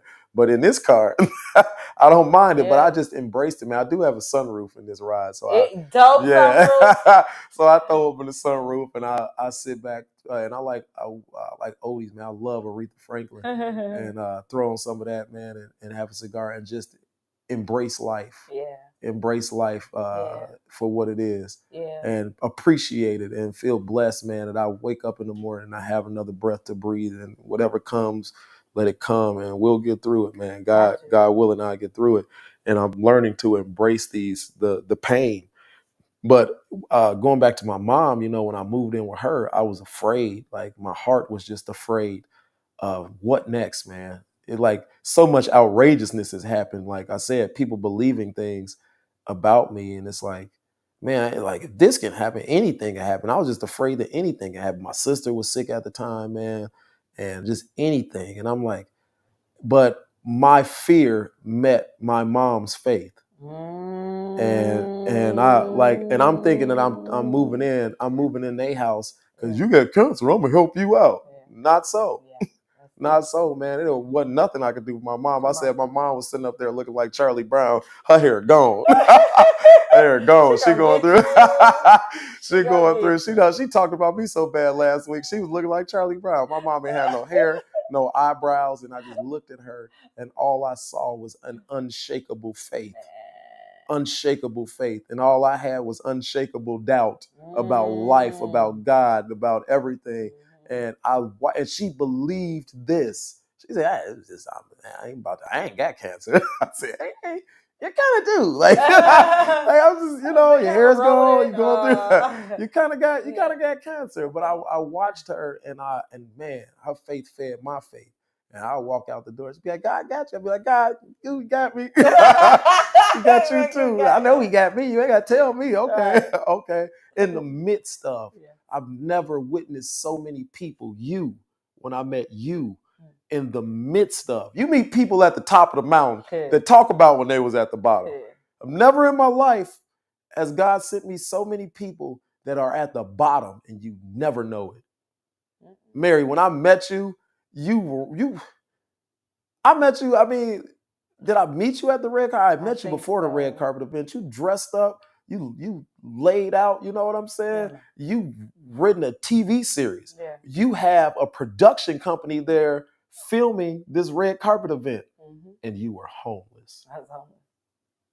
I was homeless. You were homeless. I was homeless. Moving like everything was great in the world. No. And here I am licking my wounds, scared of life, and you didn't know where you was gonna live. Man. Nah, straight up. Like that's a real thing. Like it's But you learn to move. I learned God. You know, I learned God. Like I joke about what your mom was saying about God being the way he is.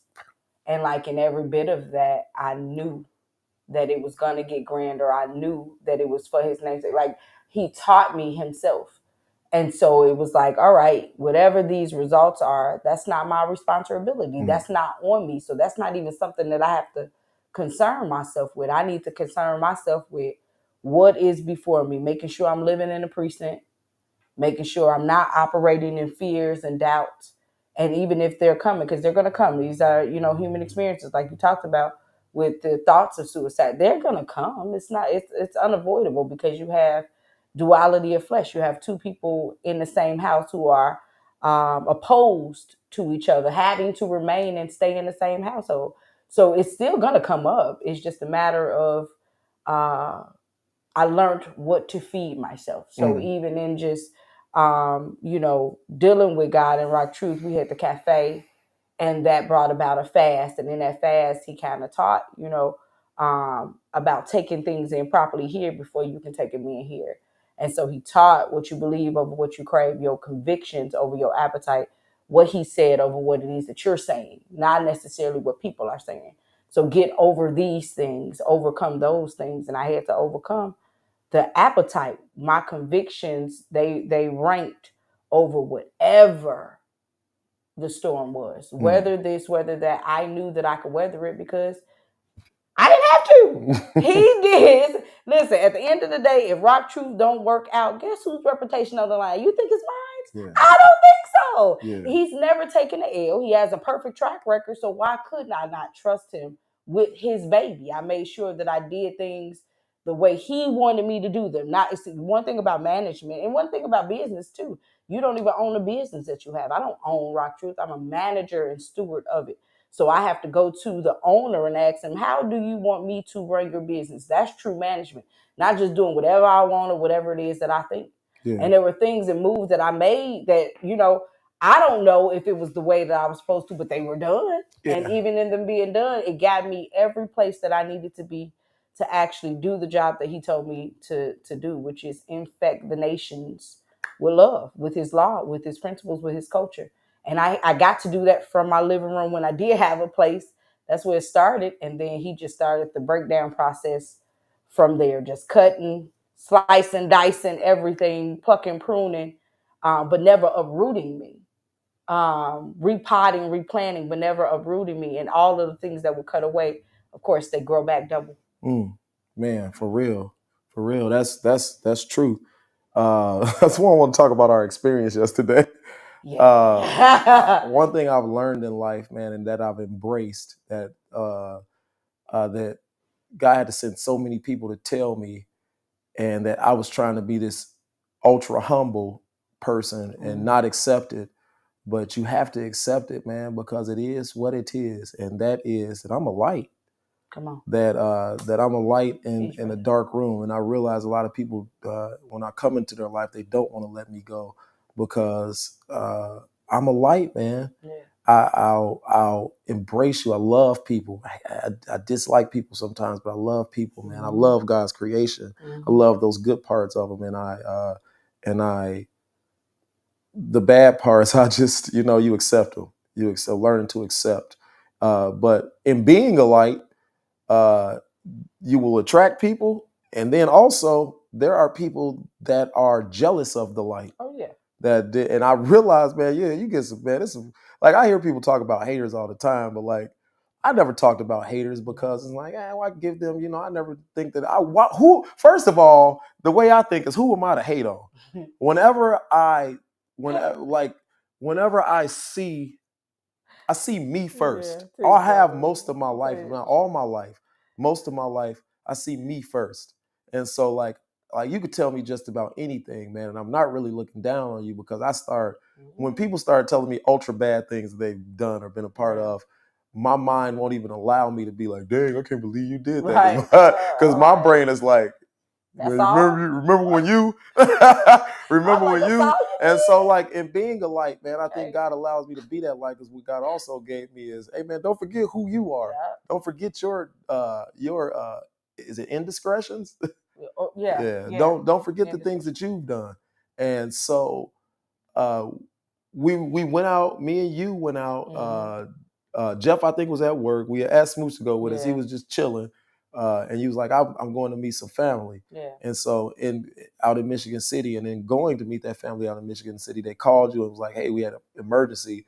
We had to leave. So I follow you because you create these experiences for me. So we ended up, you was like, listen, you work out in Michigan City. So you're like, let's go to Michigan City, Indiana, for any people that are tuning in that might not know the area. Michigan City, Indiana. Michigan City always been a weird place to me. So I just, not a bad weird, just like different. Like Michigan City, my brain can't really key in on. Michigan City is like this place. Like, no, Michigan City is just Michigan City. And so we ended up out there, ended up at the beach. And then we ended up at this bar restaurant. They had some music there. It was it was a dope place. So we was just sitting there talking about life. And as fate would have it, some haters in the room. People don't like my vibe, man. And the vibe is not a bad vibe. It's just some cats, man, grown men, think that you trying to take their place or something like that. Or, bro, I don't even know that you here. Not that I'm not paying attention to you. I love you as a human being, but like I'm not seeing you like that. I'm not looking at you as some type of competition. I move in my own space, man. I create my own space. And so we sitting there talking, and somebody threw something at me. They balled up something and threw it at me. Now, y'all, mind you, I hadn't said anything to anybody. We were talking about life, and we laughing, and we're talking about life. The guy at the bar, he was kind of nasty. And so, like, man, I almost lost myself when whoever threw this at my chest. Man, life was I started. Look, it was a hole. All that Mr. Nice Guy stuff. This is the part of me that you about to see the part of me that don't like y'all. All right. So I got up and I said, man, who the F threw some? And something inside of me was like, man, mess everybody's night up. Mess all their night up. Everybody got to go home. Look, is Wayne Brady gonna have to slap him? Listen, I'm looking like, oh my God, look at his eyes. Yeah, I lost myself, man, because it's like, man, I ain't messing, man. I don't even know y'all, man. Why would you throw something at somebody, and somebody did this, and I saw the direction it came from, and I just said to Buddy, like, yo, who the F decided? And I said, I looked at the waiter, and I was like, hey man, get the check. Yeah. Said get the check. And he didn't want to move. And he didn't respond. As if like, and I know you're being a waitress, you're constantly aware of everything that's going around. You constantly you can hear the people that, the conversations and different stuff like that. So you see this kind of getting a little heated. Yeah. The next step, instead of you moving on to go and get somebody else's check, was to simply print the check. Yeah. And he didn't print it right away. And I think I let him know after that, like, hey man, nicely. I was still nice to him. I don't think I just said, hey man, can you get the check now? Man. Because it's about to get bad. Like I'm about to lose myself, and I don't want to do that. I want to just pay you and get out. And you talked about, reason I talked about this is you talked about in circumstances holding your character. Yeah, this dude was terrible. Yeah. He was a terrible, I don't know what somebody else had done to him. He was the type of person where you ask for something and he doesn't even acknowledge that you said anything. No. So we asked for menus. He didn't acknowledge it. Nope. And then like he turned around and looked at somebody and then he spouted off, we don't need a menu. Yeah, we don't need a menu because this is the only thing that we're serving. Oh, okay. And so when that happened, when he didn't respond to me, I had to let him know because I felt my heart beating fast. Man. Like, man, I really kind of didn't acknowledge before, like, I never really sized myself up against other people. But as I'm telling him to get the check, I'm like, hey, bro, get the check. I'm sizing up every male at this bar. And I'm like, man, I could choke him out. I can choke him out. I could choke him out. I knock dude out over there. Like, and this is not me, but I'm about to lose it, man. Get the check. Let me leave. I don't want to walk out the door without paying, bro. I'm about to mess up everybody's night. We all have to leave. We all will have to leave in handcuffs or whatever, but we all gonna have to leave. I promise you. Get the check. And but a part of me, you know, that's when logic, and you're grown, man, and logic says like, if he know him and he know him and he know him, oh, I'm about to get my butt whooped in here. 1 + 2, Somebody, right? And then I'm about to put you in a predicament, but I'm about to get laid down. I'm gonna get somebody. I ain't gonna get laid down by myself. Somebody gonna get this work. But logic comes out, and then you start holding your character in the midst of all of that. I left him a tip because, bro, one thing I am thinking clearly about is you're not going to change my character. I'm gonna give you this tip. Is I think it was 18 to 20% that I left him, and I was like, and it started to get me thinking the logic, and I thought about the growth in me, because before that would have really boiled me. That's because I didn't accept who I was before, and now I fully accept that. Man, I walk in the rooms, man, with people that are, you know, I mean, I guess in the status of whatever status that we put people up on, man, and I have an effect on them, a positive effect, because that, not because of anything I've done. That's just what God entrusted me with. You know what I'm saying? It just is what it is, and I accepted it. And so, in accepting that, you have to manage that, and you have to understand what comes with that. What comes with it is, man, some little ignorant dude might ball up some straw paper and throw it at you for whatever darkness that's in him, that he don't like you. You know what I mean? We wasn't doing nothing to nobody. We was just chilling, man, talking about talking about life, man, and enjoying, you know, enjoying life, and so I walked up out of there, and where I seen my growth, whereas that would have bothered me for so long. It didn't bother me for that long at all. At all. I got up out of there. I wish that we could have stayed, because it was a nice place, man. The wind, the breeze was nice. It was just a beautiful night, and I wish that we could have stayed there. But hey, you know, it is what it is, man. You learn these lessons in life, and you realize that, hey, man, you gonna run into things like that. It was straw paper. You know what I'm saying? If I would have choked somebody out, and I ain't never been to jail, I'm not going. Especially not over some idiot. This is the real life time.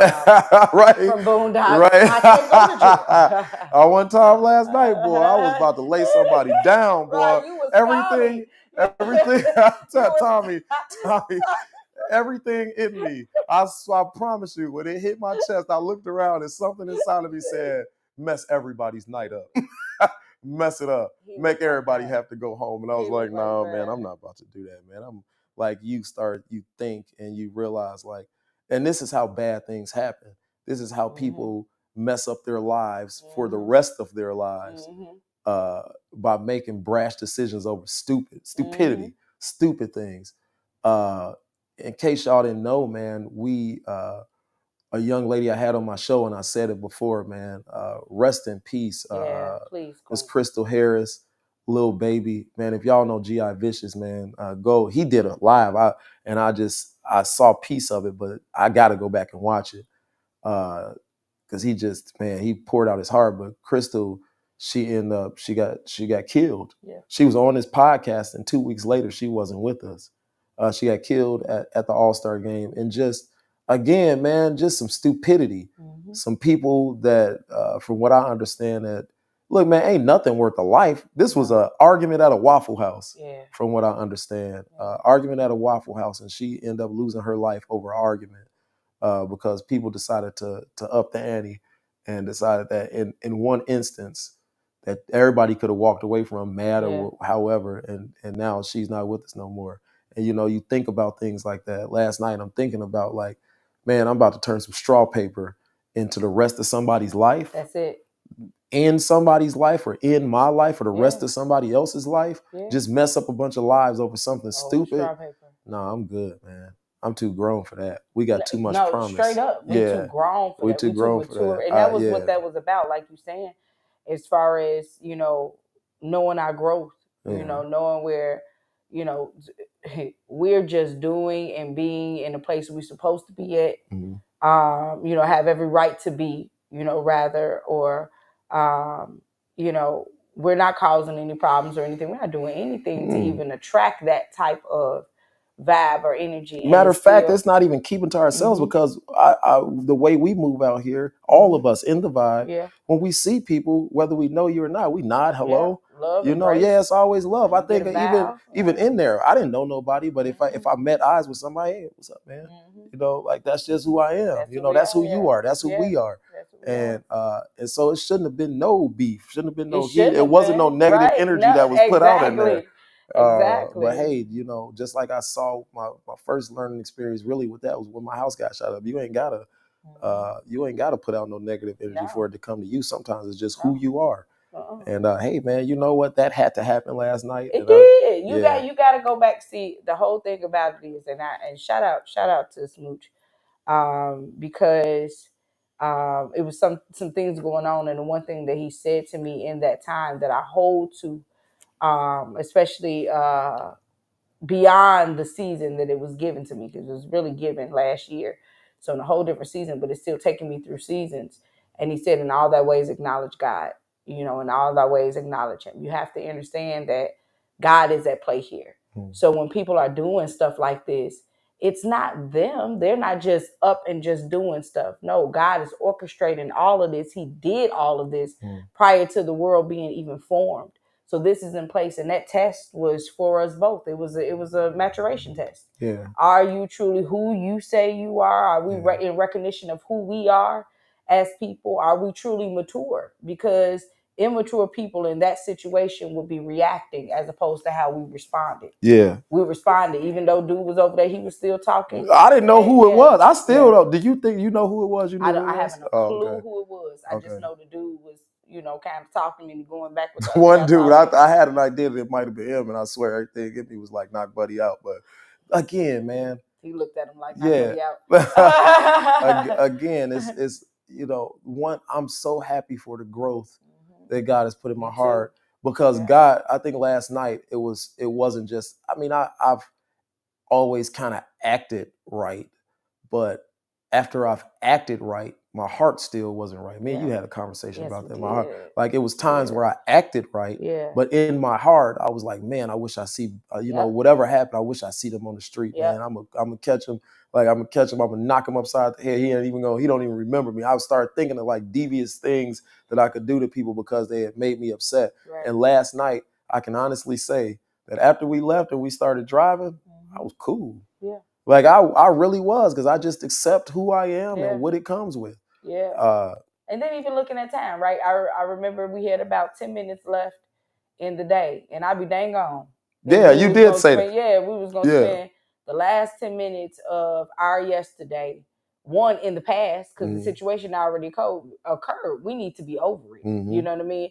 And again, as we don't understand how just this building block here sets us up for what's ahead, because it's gonna be more people throwing more than straws. Yeah, you know what I mean. Yeah, like and we have to be ready to respond and be mature in the decisions. But again, the thought process is life in a precinct. That's over. Making sure we maintain our character in every position that we're in every circumstance that we find ourselves. Yeah, hold to the character. Yeah, you know. And I still, you know, it's crazy because I still, especially at work, and I find myself, I don't get outside of character. It's just that I used to be a person that I would let people say any old thing to me, to my face, and I don't really ride with that, you know, no more. So like, if you come, I'm going to tell you about yourself. No, I used to be like that too, brother. I used to. One of my favorite songs is "Roar," and I used to hold my tongue and not say anything. I used to agree politely with people. I didn't want to rock the boat. All that. But now, no, you're gonna hear me roar. Like I don't really care if you choose offense. I don't, because one thing about it is I should be able to say things that I desire to say, how I say them. If you take away, it's like they'll say, you know, it's not what you said, it's how you said it. Well, if you take away how I said it, you take away who I am. I'm gonna say it like this, and if you wanted to hear it from somebody else that was calmer or whatever floats your boat, go to them. Yeah. Stay off my boulevard, because on Rock True Boulevard, that's what we do. It's raw or absolutely nothing. You're gonna get it unfiltered. Yeah. So, you know, I think that I just say we passed our test. Yeah, I passed the test. Awesome. Yeah, I passed the test of my heart last night because Yes, in my yes, heart, it was huge. like straight up, like whoever that was, man, they whatever they felt in the moment that they felt they need to do that they felt that they didn't like me or whatever they didn't like about me. Uh, man, tomorrow they're gonna be a new person, Mm-hmm. and shoot, we might cross paths again, and we might vibe. Yep. You know what I mean? We might. I might not even know. I don't know who did it. But we might just. You never know. People change, man. They do. And so, yeah, like I said, I don't let people walk over me anymore. At work, I really, and I'm even learning with that, man. You ain't always gotta. Sometimes you gotta let some things go. Let it grow. Yeah, Man. you gotta let some things. It go don't require. and One thing I've learned. I'm so sorry. No, if you're good. Felt No. I cut you off. No, you. But one thing, just being an English major, that you learn is the difference between a period and a question mark. Yeah. Periods don't require a response. Mm-hmm. Somebody can make a statement all day. The sky blue. It don't require you to even say, yeah, it is. That wasn't a question. Mm-hmm. And even with questions, you are not obligated to answer them. Yeah. Yeah. You're not man, that's power. Yeah, that's power. I don't have to give you an answer. I don't have to, I'm learning that in my life too, man, because like used to think that if people spoke, I had to move. And it's like, yeah, this is my life, man. This is my life. And we talked about boundaries yesterday too. We had these conversations. We talked about boundaries, and it's like I'm learning in life that once I've set this boundary, do the example. Once I've set this boundary and you've crossed it, I don't owe you an explanation. And I always find myself explaining myself to people, but hey, bro, like, ma'am, I've set this boundary. We've already talked about what this boundary was. Yes. That way, when you cross it, and you ask, well, why you? I was talking to you. How come you didn't say nothing? Or how come you didn't? Bro, because this was already discussed. This boundary was discussed. Yeah. You consciously decided to cross it. Yeah. And therefore, I don't have to give any more energy towards you because you, after the boundary was explained, crossed the boundary. That's it. I think I was related to, and somebody else related this to me, about boundaries, about how God creates boundaries. One of God's boundaries are land and water. And water, the beach. And water, and so and you see that when water impedes on land, usually it's some type of catastrophe. Yeah. When boundaries are crossed, it means catastrophe. Teach. And yeah, man. But that boundary is there. Like, you don't question why. Yeah, you don't question. Matter of fact, not only do people not question me, and you talked about how people build houses. People will we call them beach houses. It's water right there. Yep. And I was talking about people that build beach houses. I was like, man, there's water right there. Why would you build a beach house? Well, now in understanding that they built a beach house because they understood that this is a boundary. It don't even have to be said. There's no discussion about it. I'm building a house here because this is land right here. That's water over there. This boundary won't be crossed. I'm going to put a whole lot of money into this. I'm going to put my money where my mouth is, and I'm going to put this house on the beach because this is a boundary that God has created. This boundary won't be impeded upon. I can bank on it. I put my money on it that this boundary will not be impeded upon. And there's no conversation about it. Nobody's saying, hey, man, you can't do that. No, it's land. It is. That's water. I didn't build this house on water. I'm building it on land. It's and a boundary. The water knows the boundary. Yeah, and the water knows the boundary. Clearly aware of the boundary. Yeah. And like, even to grow back, we were talking about the example, and you have now crossed over the Mason-Dixon line. My job is to remind you about the gun line. Yeah. And what we're gonna do is we're gonna beard gang you. Yeah. We're gonna go ahead and get you right on over here. Right on back over across where you belong. Right here. What you doing around here? What you doing around here? You don't belong here. You don't belong here. Right. And it's funny that even White's only pie. Right. even when a boundary has been crossed. Right. I mean, Florida. I mean, they hurricanes galore. Louisiana. Yeah. Hurricanes. Hurricane Katrina wiped everything out. And even after a catastrophe and a boundary has been crossed, we still acknowledge it as a boundary. Mhm. Somebody went after Katrina, where those houses were wiped out at, and built. Come on. Because I understand that this is still a boundary. It's still a bound. Yeah. This is still a boundary. Yeah. I do know that the boundary was crossed, Mhm. that it came and wiped everything out. But I still believe so much in this boundary that I'm going to go after the boundary has been crossed and build again. Listen, what I love about that is just with people. That means that even after the boundary has been crossed, guess what, guys? We could fix it, Felix. Yeah. We could fix it. Yeah. So then, but I'm going to tell you how we're going to fix it. Put you back over to where it is that you belong, where I left you, and assure again that, hey, because we'll always start with ourselves. We talked about that. We start with ourselves to make sure, did I communicate that boundary right? Like, did I, so when I said this, was I clear? Am I not? Where is the place that I need reiteration? Because we all don't get it on the first time. A lot of the times it has to be, the vision has to be made plain for us. And everybody has different types of learning styles. So if somebody is just telling me, verbalizing it, I may not get it until it's illustrated. You know, that's why I love your little boundary line. This right here. Right here. This right here. Right. Yeah. So yeah, like, but we can fix it. Yeah, we can fix it. We can fix it. And what you see people do with big boundaries like that is sometimes they'll take the boundary and they will fortify it. They will make it bigger. Yeah. So now it's like now like it's in plain sight. That's it. You know what I mean? That's like the water broke the levee. So they say. It's a whole conspiracy theory, but a conspiracy theory behind that. Yep. But you know, they go back. Let's make it bigger. Yep. So we can say, hey man, assure that this is a boundary, by the way. This is it. This, you know, you ain't gonna break it down next time. But like you said, we rebuild. We rebuild and we explain again that this is a boundary. Hey, y'all, come back and build. The boundary is understood now. And yeah, I used to be one to not understand boundaries, to not respect boundaries. And not when I say not respect boundaries, it's not respect other people's boundaries. Because I did respect other people's boundaries. I didn't have any boundaries. That's what I just let people impede upon my land, my time. I felt obligated to things and people. And now so much is like, hey man, just in case you didn't hear me the first time, you're trying to make me feel bad or feel some type of way, but I wasn't the one that crossed the boundary. Yeah. You crossed the boundary. I explained to you what the boundary was, what it is.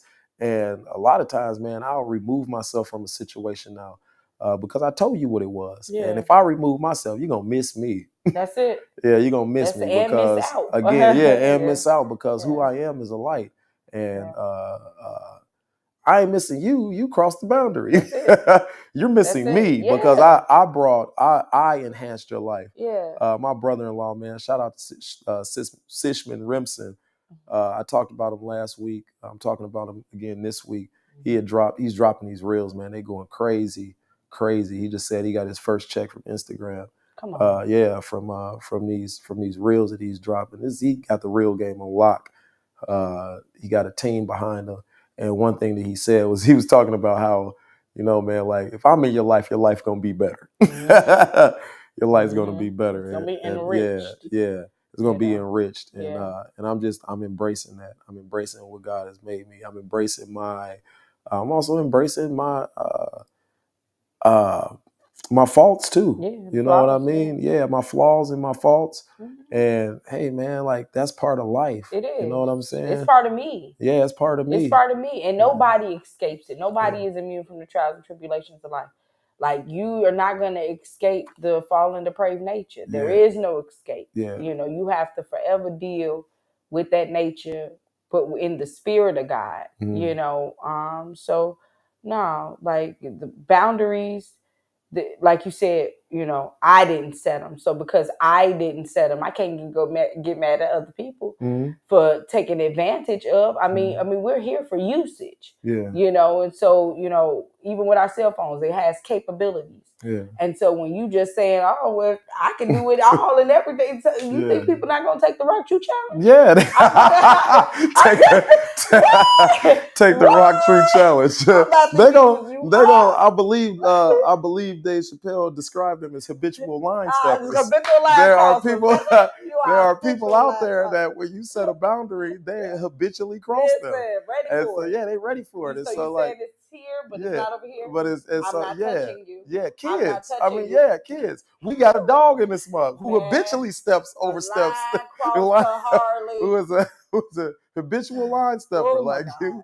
But you know, people will do that, man, and you just got to reestablish that.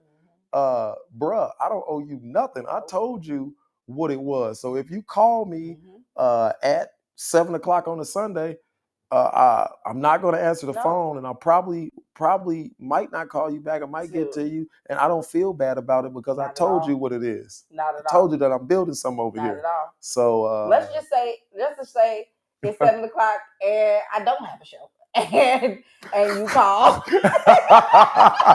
I established this boundary. Let's talk about the boundary. Yeah, I pick and choose who I want to answer the phone for. Yeah. It's my phone. You do not pay my bill. Yeah. And even if you did, I still pick and choose who I get to answer the phone for, who I get to call back, who I get to text back with it. If I decide I don't want to, I don't have to. And I don't care about how you feel. It's about how I feel. Yeah. This is my life. And I want to be joyful, happy, everything that comes with it. I want all of that. And all of that, the things that I add to this particular ingredient and that formula is important. Mm-hmm. The taste gonna be off if I start doing stuff that I believe is pleasing to man. Yeah. I got, listen, one man I'm pleasing is me. Yeah. Okay. Yeah. If it's gonna be somebody that's gonna get pleased out here, aside from God, it's gonna be me. Gonna be me. And I do want to say too, you know, because I was in a place in my life where we was talking about answering the phone, where man, I needed to be in a space, and so I set certain boundaries, and I just, hey man, you call me, man, friend or foe, I just can't answer right now. I'm in a space right now. I got to work some things out in my head. It's not a bad space. I just got to work some things out. I can't be talking to nobody. And man, shout out to those like that. And when I set those boundaries, even God respected them to where I found out that you found out, man, who real friends are, who those people that really care. Because those people, man, it's people, man, that kept up with me. I never called them. They called me because they understood what I was going through. I just, man, and then what I was saying was sometimes boundaries are reestablished because now I have to reestablish I was that person that kept up with everybody, made sure he was good.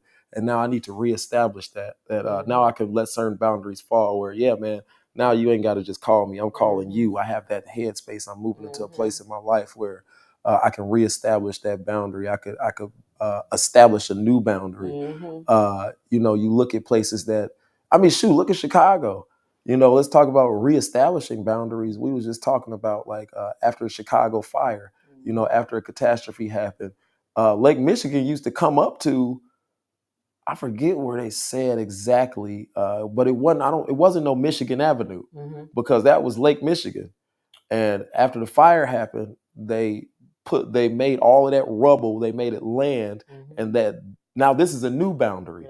You know, so now Lake Michigan starts over there, and now land is over here. I love that. And we're gonna reestablish it. Matter of fact, we're gonna build multi-million billion dollar real estate on this land that didn't exist here before.